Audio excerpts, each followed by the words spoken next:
This is the Starlight Express Alumni Podcast. Hey everybody, how are you? My name is Angel Vargas of the original cast of Starlight Express in 1986 all the way to 89. I created the role of Rocky Four. Yeah, thank you so much, buddy. I appreciate it. Thank you so much for getting together with me on this. This has been pretty exciting. So we'll go through it, and I'm not putting a timeline on it. We can go as fast as you need to, and I'll do my best just to let you speak and share, because I really want in this podcast to be about you, your experience, your memory. So the first question is this: how did you find out about Starlight Express? Wow. Excuse me. The first time I found out about it, well, I was traveling. I just finished working with Jim Henson's Muppets. They were traveling on tour. And that was the time that I met Mr. Frank Oz, and I was taking voiceover classes with him for Yoda, Cookie Monster, the crazies. And at that time, I was also an employee at the Roxy Roller Disco. So one day someone said to me, there's an audition at the Roxy Roller Disco. And at that time, myself, Dwight Top, and Ronald Garza, we were all skating together. And they called me. I went down. And this is the first time I met Arlene Phillips. But listen to this. When I got there, the lady sitting at the table said to me, you can't come in. And I said, why not? She goes, well, you have to have an agent. I said, well, first of all, I work here. Number two, I don't need an agent. We're skaters. So Arlene was standing behind about 5 feet away with Dwight. And Dwight pointed me out, and we went in. And next thing you know, about maybe after several auditions were going by, Dwight and I and Ronald Garza got together, and we went to the back of the Roxy. We put a routine together, and we came up. We talked to Arlene about it, and Arlene pushed aside the other audition, other people that were auditioning, and she told Trevor Nunn, Andrew, and a few others, and said, "Watch these guys." And when we did the routine, she jumped out of her seat. So I mean, we listen. When we skated, we did everything for skating. Right now, I'm teaching skating as well, but we took dance classes. We took our skates everywhere, to dance class, tap, modern, jazz, African. So we kind of perfected ourselves dancing on skates. I even break danced on skates, because when I was traveling with Jim Henson, we changed characters. So I got on my skates and I started breakdancing in one of those character costumes, and people went crazy for it. So, well, what's funny is that everyone that did the Rockies, and anyone that's doing the number now, right now it's the Hoppers, but the Rockies, we can all thank a lot of the moves that we had to learn. We have to thank you guys, the original guys, because all those moves that eventually got watered down. It did, and I got mad. I got mad. Yeah, you guys were the guinea pigs, and you guys basically, literally and figuratively, set the stage and set up. God. And so, what was it? So that was your audition, then? I take it. Yeah, well, I went through, I'll tell you this. I went through about 6 to 7 auditions before I got it. Wow. Because I was taking also voice classes. My voice was a little weak at the time, and they recommended me to someone, and she was like the instrumental of my career for Starlight Express. Her name was Phyllis Grandy, and she really helped out a lot. And Dwight was taking her classes, so was Ronald Garza and a few other people. So when it came down to it, it was like that same day, I got called for another production in Europe to go do a skating show. And I said, no, I wanted Starlight. So I waited, and I got the phone call about 2 hours later. Nice. And they told me, we'd like you to join the cast. And I'm like, are you serious? And then they told me right on the phone. Trevor Nunn got on the phone and said, I created a role for you. You're going to be the 4th, Rocky 4. Wow. And you're going to take this character. You're going to learn it. I'm going to give you the notes. You're going to take it. You're going to create it as for you are going to create it. And let me tell you something. That was it. And it wasn't easy. It was hard, but it was great. Well, what was that segues into the rehearsal process? What was that like? Where did you rehearse? What was it like? And who helped you guys out? What was the training like? Let everyone know, because right now the training has evolved to almost like a science now. But back then, you guys were truly the guinea pigs. So share the rehearsal process. God, let me start there. it was interesting because after I got off the phone, they said the following week we would start because we had to sign contracts. When I got into the city, it was a place, it was like an industrial building. And let me tell you something, it was humongous. It looked like a basketball court, like a gymnasium. And there was hardly anything there. It was just all of us were there. I just first met everyone. To my right was Arlene, Trevor, Andrew Lloyd Webber, and a few other production people. And we got to meet everyone. And we were guinea pigs. They were testing. They were, segregating all the groups. The Trains, the Rolling Stock group, the Rockies, the box, the coaches. So they were setting everyone up. But they were, Arlene had something set up where she wanted everyone to do different routines. So when we got there, everything was like a test. And we were going through the changes until they came down to finally say, this is what we're going to do. Right. But we had a character class, and I'm going to tell you something. I climbed up to the ceiling, just acting a fool as a character, as what Trevor said to me. You're going to do everything, utilize this entire room as your character is being before. I said, oh. And people looked at me up at the ceiling, climbing, skating upon on those poles, and they just said, what is he doing? But this is what they told me to do. It was, I'm going to tell you something. It was fun. I have no regrets. And especially we helped out with choreography for Arlene. Yeah, I bet. Because we know with the wide smile, I gave her all that. Oh, I gave her all the lock and pop moves, and she took it, and I said, go for it, Right. So with the Rockies, we did Dwight and myself and Ronald Garza. We gave a lot of routine, a lot of help with the Rockies. So it was. Let me tell you something, guys. We spent about 12 to 16 hours a day. We started about 6 o'clock in the morning. We didn't go home till about 1 o'clock in the morning, and to be back at 5 a.m. in the morning just to get back to rehearsal. Now, you guys weren't workshopping it. You guys were rehearsing for Broadway, right? Mm-hmm, exactly. Okay, and no workshop at all. How many weeks, how many months did you guys rehearse before you had premieres? I mean, share whether you had how long was the rehearsal process, and did you have premieres, and then when was the official opening? Well, let me say this, Peter. The official opening was in 1986. Okay, but here's the deal: we only had at least 6 to 8 months to get everything ready. Why?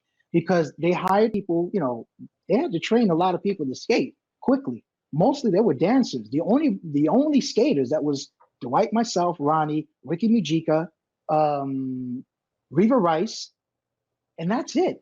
Basically, if I left someone out, I'm sorry. But that's as I remember, the guys that really came in to do it. But we all had to train together. And let me tell you something. Wait a minute, you mentioned Ricky. I didn't know Ricky was in New York. Ricky was in New York, of course. He's from New York.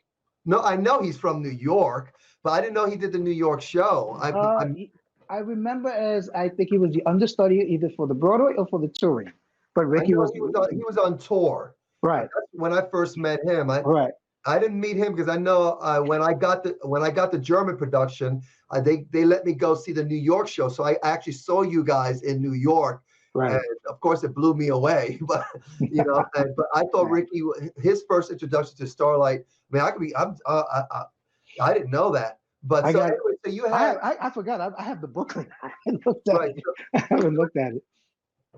Let me shut this off. So you had about 6 months. 6 to 8 months. Yeah. 6 to 8 months. Then 86 was when you had the opening. 86, yep, 86, what 87. What was it like for you, the first show? What was that like? Share with everyone what it was like for you. Opening night? Opening night. Do you remember? I know a couple of alumni don't remember the opening night. Wow. Let me go back. Opening night, well, it's interesting because I had a friend, my brother's girlfriend at the time, she knows about fashion. She goes, we got to dress you up. I said, no problem.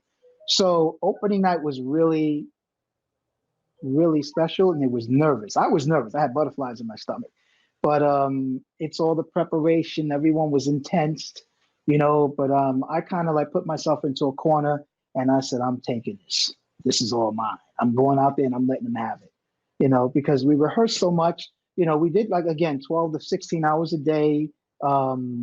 Rehearsing, and we were, they were partially working us out. So it was something for me because that was my first time on Broadway. Before that, it was off-Broadway theaters, dinner theaters, live performances. It goes backwards. So, you know, coming up that ladder before you go to film and television as what you do as a true artist, Right. you know, this is something really special to me. And, you know, my family didn't even think about it, you know, until they saw the show. They saw how serious it was. But for me, it was really a special night. It was either you do it, like they say, either you make it or you don't.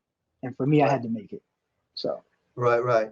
So that brings us to your greatest memory. So I know, think of the first. I know you've got a million memories, but what's the memory? And everyone has fun with this one. The one that comes to mind first. What's the first one? The moment I said that, what did you think of? And remember, this is G-rated. No, nothing bad. The one that came up is that when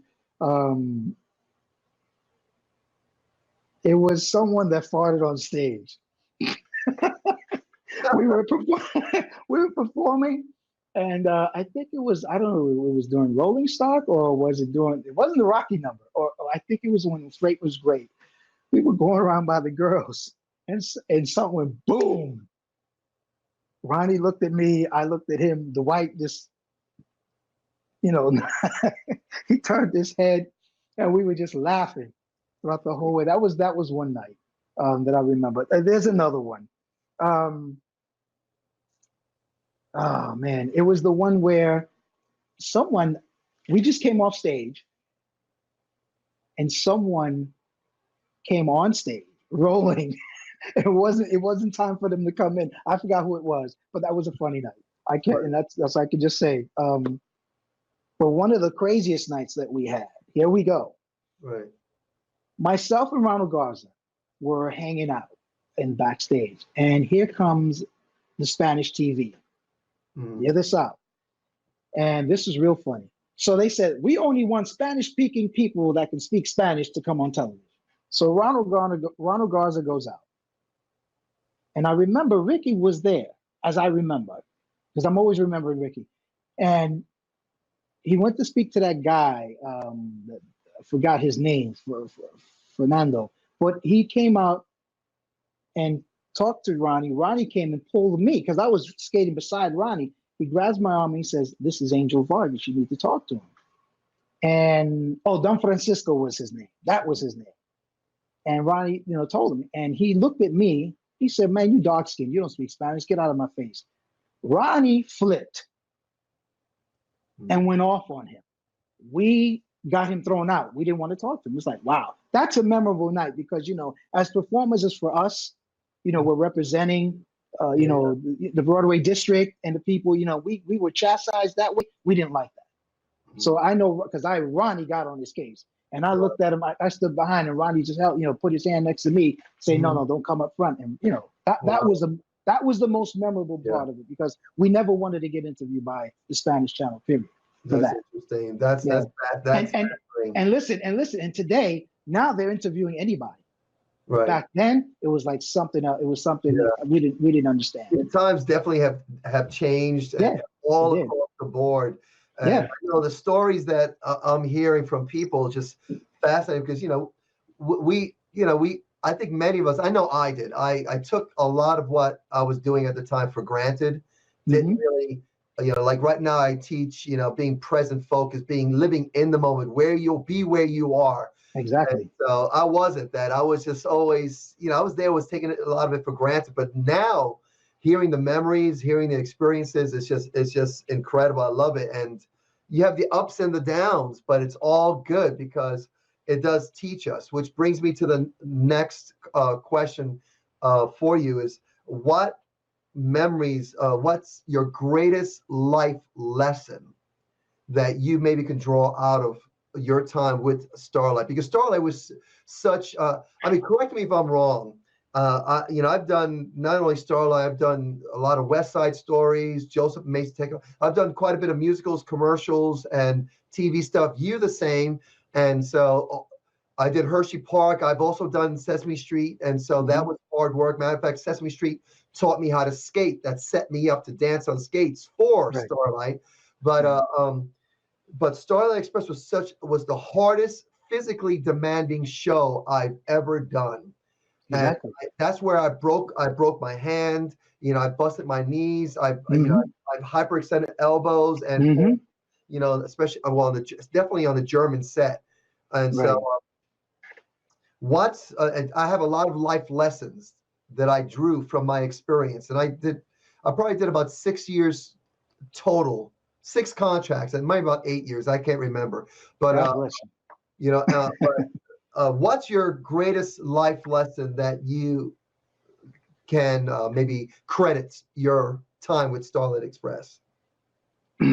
It it helped me to become a better person, stronger performer, artist, Mhm. overall to learn to be more professional within the industry. Because you gotta remember one thing, and I say this for everyone. You know, I came into the industry in 1969. I started from playing basketball on a unicycle with my brothers, and Right. from there on, I moved on and did so many things. But you know, as I learned as I grew older, you have to always keep going with the same spirit you started with. You have to stay strong. You have to stay positive. No matter you have ups and downs. From Starlight Express, it taught me even more to be more of an artist, more of a performer. Mm. Because, you know, in this industry, we have to know how to sing, dance, and act, you know. And I see for today, and once Broadway started changing, I really got upset with it because, you know, the 5 things of senses is to train, practice, rehearse, dress rehearsals, showtime. And a lot of that I don't see on stage with people, you Mhm. know? So for me, I'm glad I learned from Arlene. I learned from, you know, Trevor. I learned from Ilse, who was her assistant. You know, I learned from also the other skaters like Kennard. I learned from Michael Scott Gregory, who's no longer with us. You know, I Right. learned from some of the guys that taught me also things about the industry. You Right. know, so you know, it's not just you yourself, people. You learn from each other. And if I, you know, there's a lot of the names I can name from the cast that I also learned from them. They used to give me advice, sit down and talk to me. You know, again, Dwight was my mentor for skating. You know, so we learned a lot from each other. You know, and that's one thing. It's a circle, it's a family, it's a culture. So you know, for you Starlighters, if they're listening, well, if it's get recorded to all you Starlighters today, you know, the best thing is to work with each other as a team, as a unit, as a family, because it's going to help you grow to the next show, to the next gig you're going to. You know, if you walk in with an ego, an attitude, or you think you're the best and no one can tell you, you can forget about it because you're not going to go further. You know, it's going to take you down. And Right. people in the industry does not like attitude or egos or hard-headed people that don't want to listen. The best thing is to listen to become successful. And that's what I did. I mean, I listened, I learned a lot from Starlight, and I went on and I pursued on other things. You know, I did wanted to go to one of the other Starlights, but I couldn't, you know, because I had other things to do. But Right. I saw the anniversaries, and I hope, you know, in my mind and for all of us, it should be a huge alumni for Starlight at Madison Square Garden if they ever thought about that. I think they did the 60th, was it, Peter? Well, they just had the 30th, I think, Or the 30th? last Okay. year. It just made Okay. the 31st, and June made the 31 years this past June for German Right. production, for the German German. production. And Right. so, but hey, you know, there's enough of us out there. You never know. You never know Yeah. because we all have stories. I was speaking to one of the alumni the other day, and the one thing, because of the show and the physicalness of the show. There's other shows that are physical. Cats, for all shows. Mhm. I'm sure many performing artists who've been in shows, maybe not in Starlight, they have their thing for their show, but Starlight, Starlight alumni, because the price that many of us paid. I've talked about people who broke stuff, people who their whole bodies changed now. They can't do what they did before because of an injury in Starlight. There's a connection. And so you never know. I mean, if I go somewhere, I'm sure you've experienced this as well. You go somewhere and someone either saw the show, find out that you did the show. They either saw it or they know someone that did it or they did it. And you become like brothers or sisters. You become family because of the show itself. And so you never know. The reunion, you never know. And but I appreciate you coming on here and sharing. So I do want to let everyone know what you're doing, what you're up to, because Starlight's a chunk of our lives, but it's not our life. And I know in 100 years, let's say 101 years, because I plan to live to 100. 101 years. My kids are going to meet people. They're going to hear about me, hear about their dad, and they're going to share with them. My dad is known for this.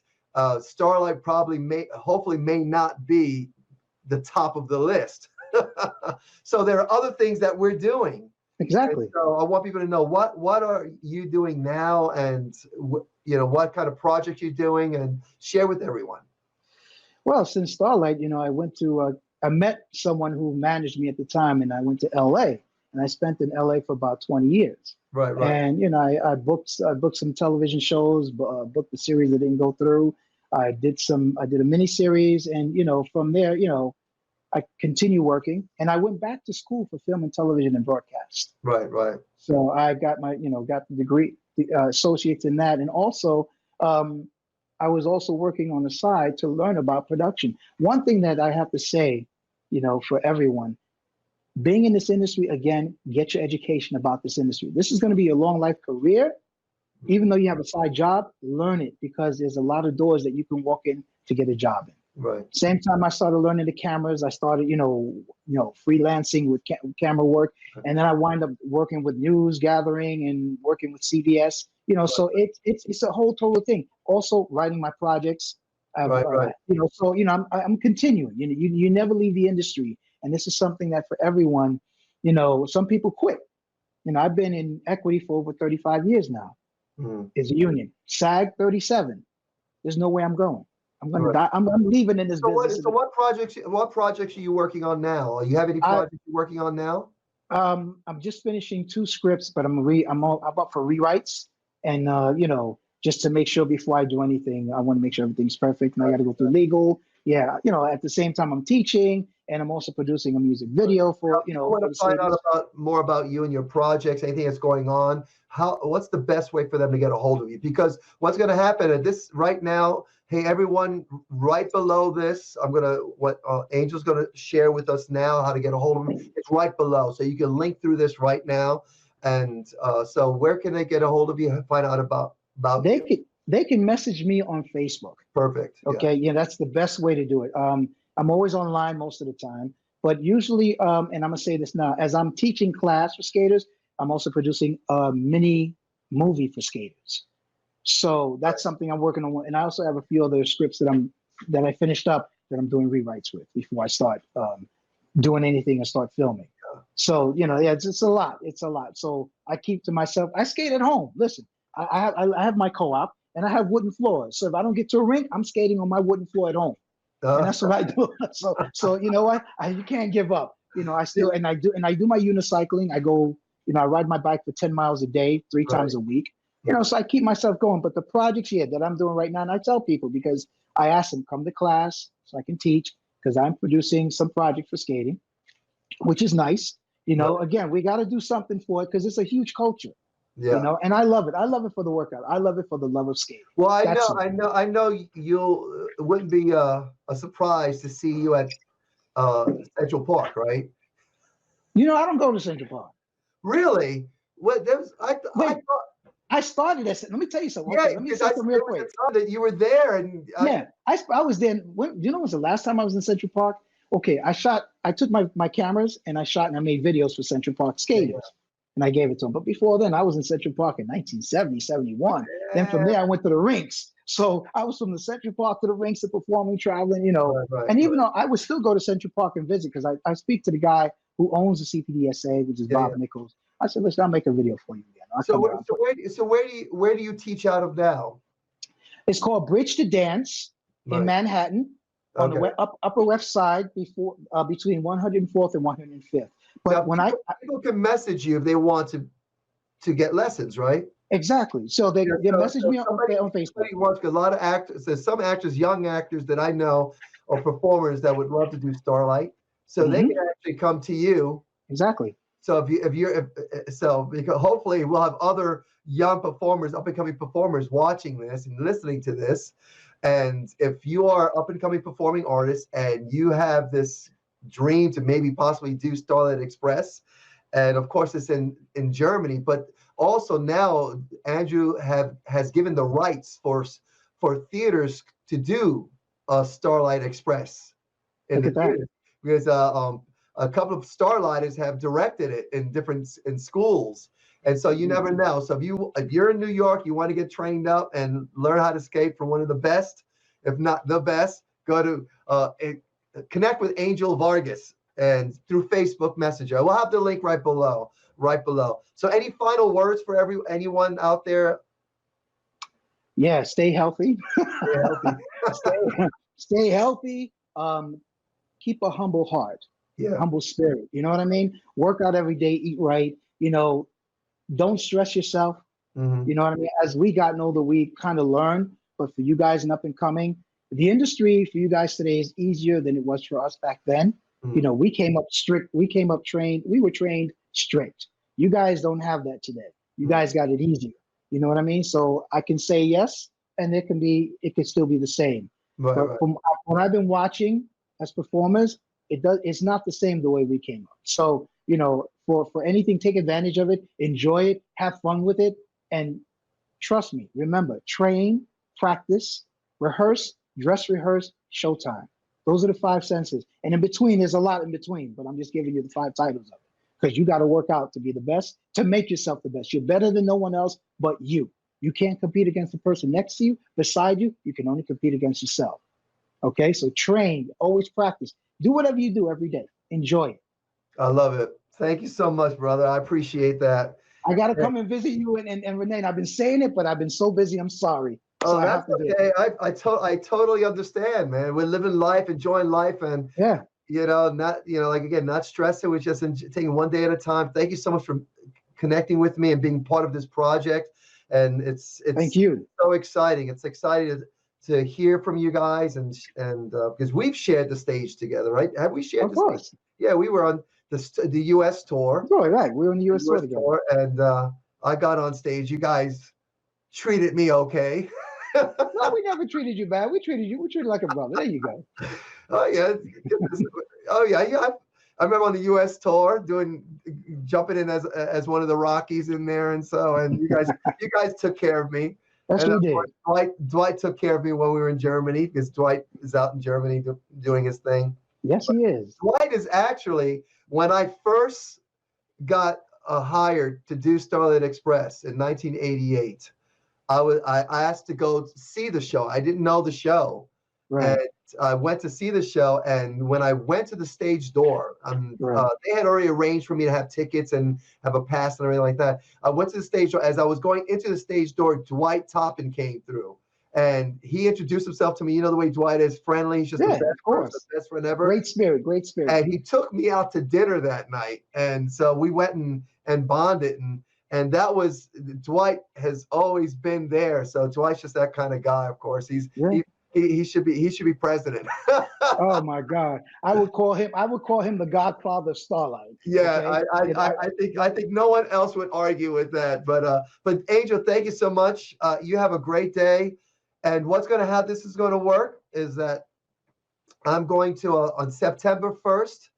Okay. It's going to be the debut of the podcast every Sunday at 6 o'clock. It's going to go, and my goal is to have 100 alumni interviewed.